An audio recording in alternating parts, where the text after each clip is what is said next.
Tapi ada juga yang menikah memang karena di usia itu sudah mau menikah walaupun tidak kecelakaan Ya, gitu. kayak mohon maaf ya, biasanya di desa-desa itu kan Udah biasanya umur lulus SMA, lulus lulus SMP, nah, itu.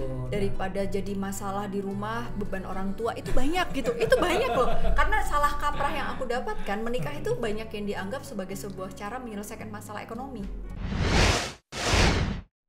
Assalamualaikum. Halo semuanya. Hai, udah lama banget kita nggak ketemu di segmen yang ditunggu-tunggu, yaitu Kopi Panas. Kongko Pagi bersama Papa Aji dan Mama Analisa. Yes.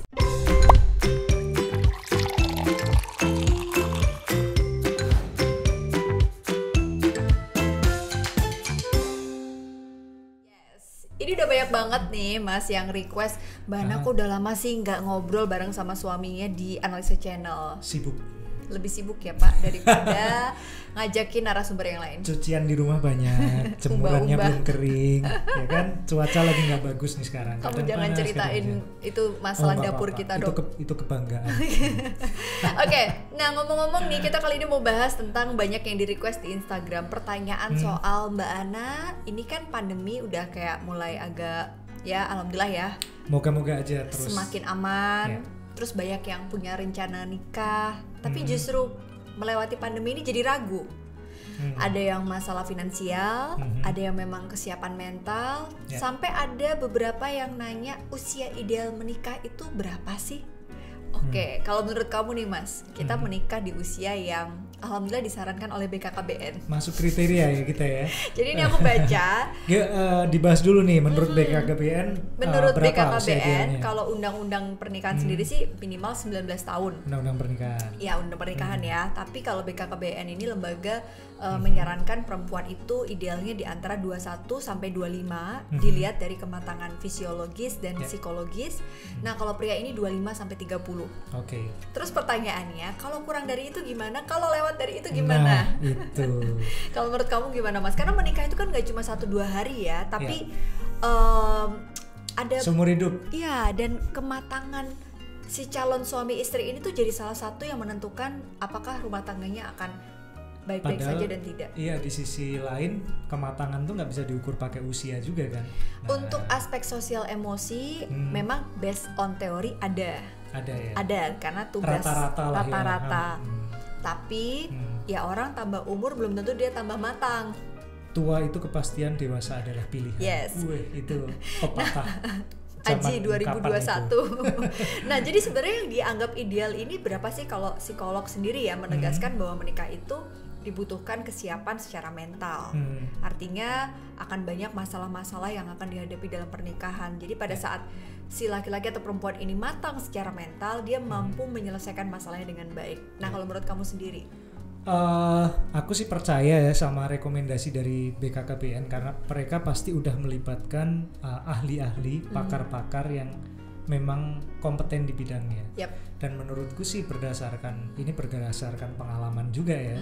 Usia segitu tuh memang ini ya, memang usia yang memang ideal, memang matang, memang pas gitu loh. Ya.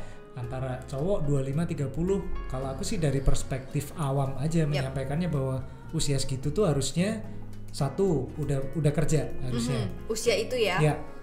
Bahkan kalau kita bicara studi harusnya sudah lulus S2 Yap. ya. Segitu udah lulus S2, Betul. udah dapat kerjaan yang mungkin mapan belum tentu tapi cukup lah. Paling enggak sudah ada penghasilan tiap bulan yang didapatkan di usia itu. Bisa lah buat hidup, Yap. hidup layak dia udah bisa.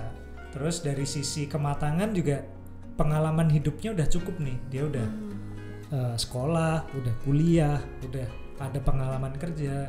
Dari perjalanan hidupnya dia selama itu tuh dia harusnya udah lebih matang nih harusnya. Dan yang terakhir ini mungkin agak di luar konteks keilmuan nih ya. Kadang aku bahas dari luar konteks keilmuan kan. Jadi istilahnya umur segitu harusnya ya idealnya dia tuh udah mainnya udah cukup, udah capek. Kamu ingat kan aku dulu mulai umur di atas berapa ya, di atas setelah S2 lah. Kayaknya tuh main udah bosen kan. Mungkin karena beberapa teman-teman juga udah melalui fase tanggung jawab yang lebih ketika usia segitu udah pada nikah, jadi temennya nggak ada yang diajak main lagi. Nah itu juga. Tapi kembali lagi itu hanya teori dan rata-rata kebanyakan kan Mbak. Ada juga yang umur segitu masih seneng main juga ada, umur 30-40 masih seneng main juga ada. Temennya diajak main nggak ada, dia nyari di segmen usia lain yang bisa diajak main. Tapi sebenarnya kalau aku bilang memang usia ini bisa diambil rata-rata gitu ya.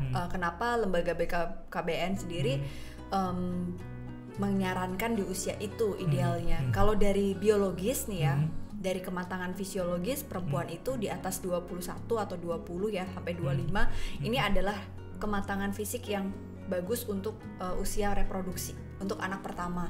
Itu dari kesehatan reproduksinya. Kalau kurang dari itu atau lebih dari itu masalah aspek biologisnya gitu. Dan kesiapan secara psikologis pada saat menjadi ibu itu kan banyak hidup yang berubah. Kayaknya ada dua hal sih kalau dari kacamataku sebagai perempuan gitu ya. Komitmen dan tanggung jawab kita berubah. Itu kan yang berubah ketika sudah menikah. Dan itu jadi suatu tantangan dan terkadang buat beberapa orang jadi hambatan sih, komitmen dan tanggung jawab itu. Karena itu kayaknya sepele tapi itu berat loh, berat banget. Artinya apapun masalah yang dihadapi ya kalau sudah komit ya kita akan setia untuk memegang janji pernikahan itu. Benar. Tanggung jawab mau susahnya kayak apa ya kita harus tanggung jawab. Benar dan banget. itu adalah sebuah tugas perkembangan ya kalau menurut teori Erikson. Kalau dari Bapak psikologi nih mengatakan bahwa usia dewasa awal 21 ini perempuan dan laki-laki ini sudah masuk di fase dari remaja akhir ke dewasa awal.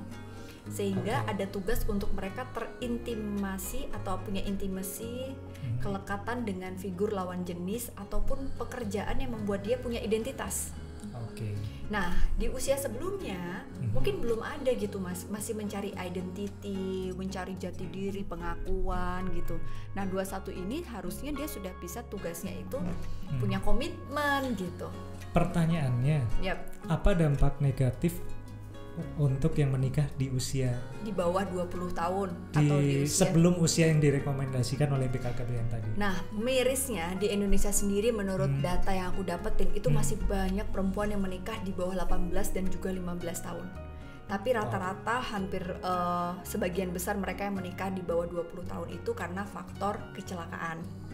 Artinya mereka memiliki tanggung jawab atau komitmen terpaksa gitu. Tapi ada juga yang menikah memang karena di usia itu sudah mau menikah walaupun tidak kecelakaan gitu. Kayak mohon maaf ya, biasanya di desa-desa itu kan udah umur lulus SMA, lulus SMP, nah, daripada jadi masalah di rumah beban orang tua itu banyak gitu. Itu banyak loh. Karena salah kaprah yang aku dapatkan, menikah itu banyak yang dianggap sebagai sebuah cara menyelesaikan masalah ekonomi. Gitu. Miris ya. Jadi akhirnya anak perempuan yang dirasa umurnya udah cukup, udah deh gitu, kamu nikah aja. Berarti kaitannya erat banget dengan kondisi ekonomi juga ya? Sangat gitu. Nah, kenapa sih? Apa sih dampaknya kalau dibawa itu selain masalah biologis, masalah psikologis? Ketika menikah itu kan tanggung jawabnya berubah. Padahal di usia di bawah 20 itu manusia itu atau laki-laki maupun perempuan, mereka lagi punya tugas untuk mencari jati diri gitu loh. Jadi masalah jati diri ya, Mbak? Yes, jadi kayak gimana ya Mas, di usia di bawah 21 gitu ya, itu kan masih dalam fase remaja. Jadi tugasnya itu ya mencari identitas, pengakuan, penerimaan. Nah, pada saat di tugas yang dia mencari identitas diri itu yang harusnya diisi dengan pendidikan, sekolah, bergaul dengan teman sebaya, ini sudah menanggung beban yang lebih berat daripada usianya. Punya anak, harus urus rumah tangga, itu kan jatuhnya jadi ada isu antara memegang komitmen ya, tanggung jawab baru sebagai ibu dan istri, dan pencarian jati diri itu. Jadi makanya ada konflik, makanya meledak-ledak lah kalau ada masalah gitu. Itu beberapa dari faktor psikologinya. Tapi ini sih Mbak, jadi ada beberapa pasangan, mungkin sih, banyak yang umurnya masih di bawah itu, tapi ya merasa bahwa aku nikah umur siap, baik-baik aja, dan ini gimana tuh kalau gitu?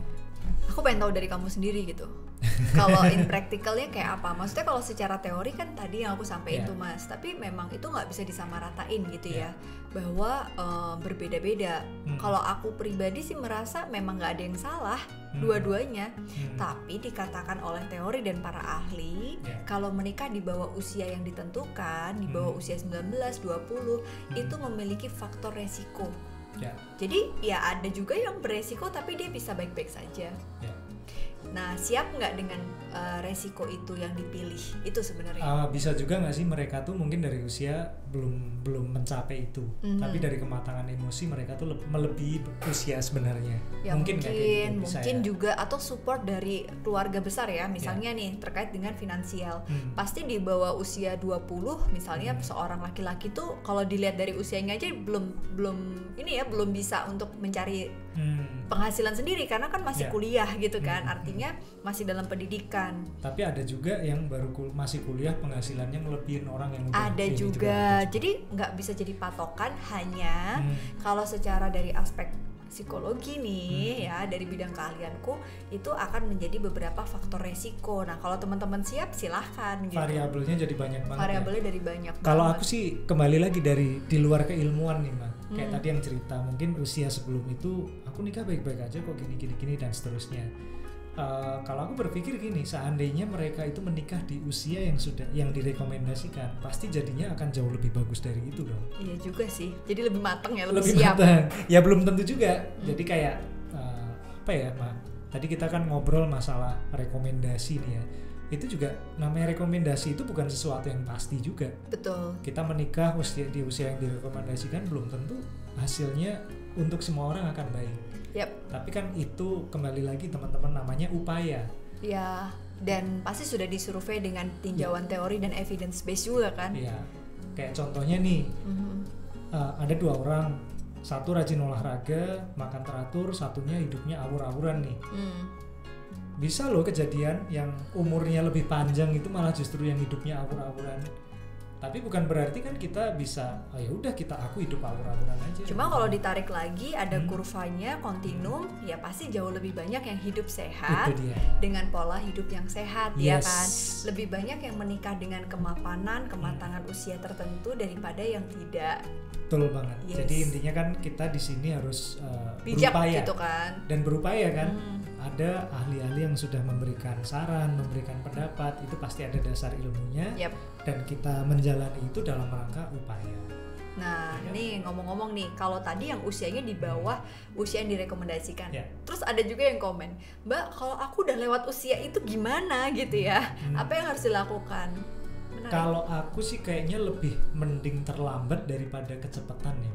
Sama kayak anak masuk SD ya, kalau dicepetin sama dilambatin lebih mendingan sisa umur gitu ya, dia lebih siap. Kenapa tuh kalau dari kamu sendiri?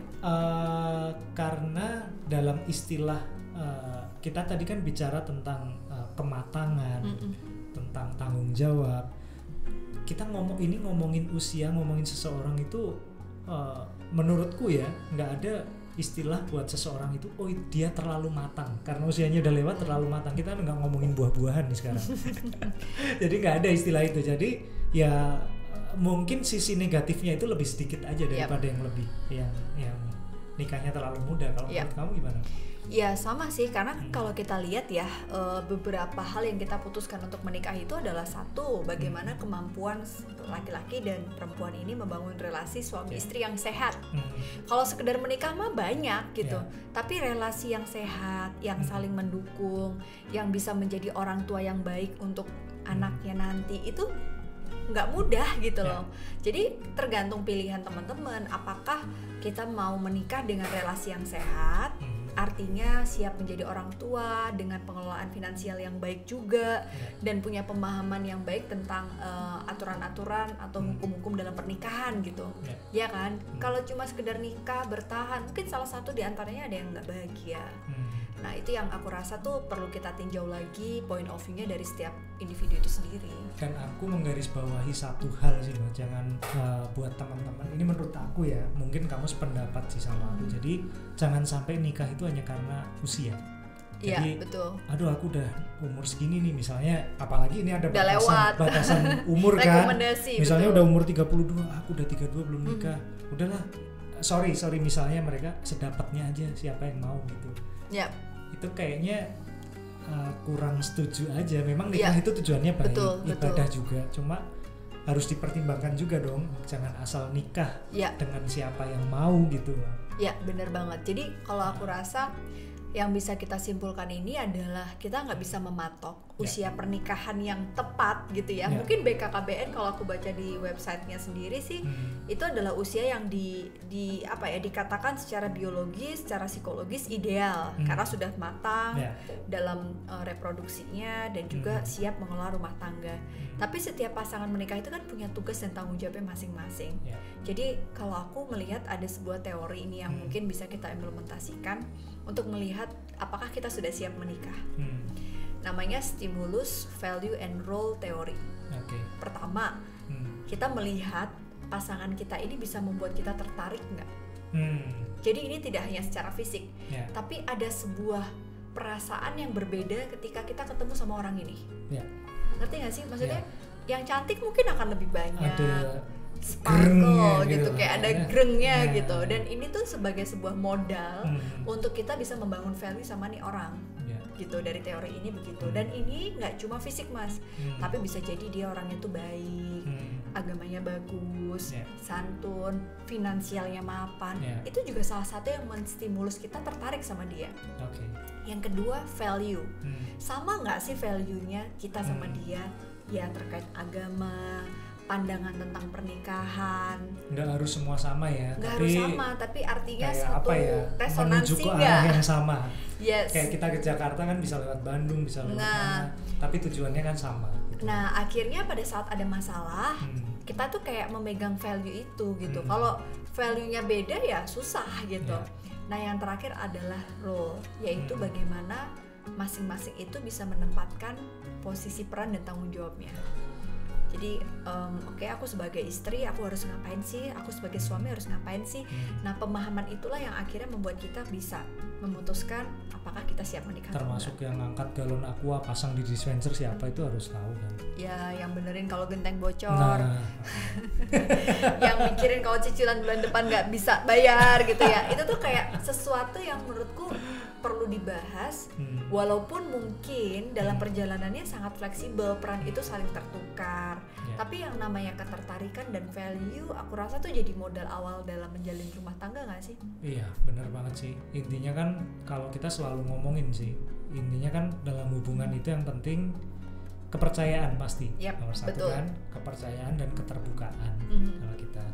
Jadi kembali lagi masalah kesimpulan kita nih Mas. Jadi masalah usia itu kan rekomendasi itu belum tentu bisa diterapkan ke semua orang, belum tentu baik untuk semua orang. Semua itu ada istilahnya berdasarkan keilmuan, udah jelas itu sudah ada ininya ya. Sudah ada ahli yang melakukan ya penelitian, survei gitu kan. Jadi ada evidence base lah, terbukti. Nah itu aku mau ngomong itu bingung ngomongnya apa. Pokoknya itulah. Terus. Jadi ya kembali lagi kita ngikutin rekomendasi itu dalam rangka upaya. Tapi masalah hasilnya bagaimana itu tergantung dari kalian sendiri yang ngejalanin. Jadi ya kembalikan lagi tergantung dari kemapanan, kesiapan kita, dan hidup itu bukan cepet-cepetan ya.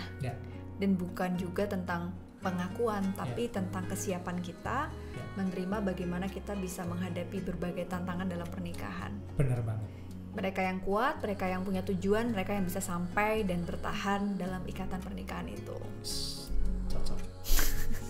Oke, baiklah kalau gitu teman-teman. Mungkin sharing kita ini aku pengen disclaim dulu ya bahwa kita berdua bukan seorang ahli yang expert di bidang pernikahan dengan background tertentu, tapi dari pengalaman kita berdua, pemahaman sempitnya pemahaman kita dan cerita-cerita yang kita dengerin, jadikan poin baik diambil, yang jelek jangan. Kayaknya cukup sekian. Wah, bahasanya formal banget. Kayaknya udah cukup nih obrolan kita di segmen Kopi Panas kali ini.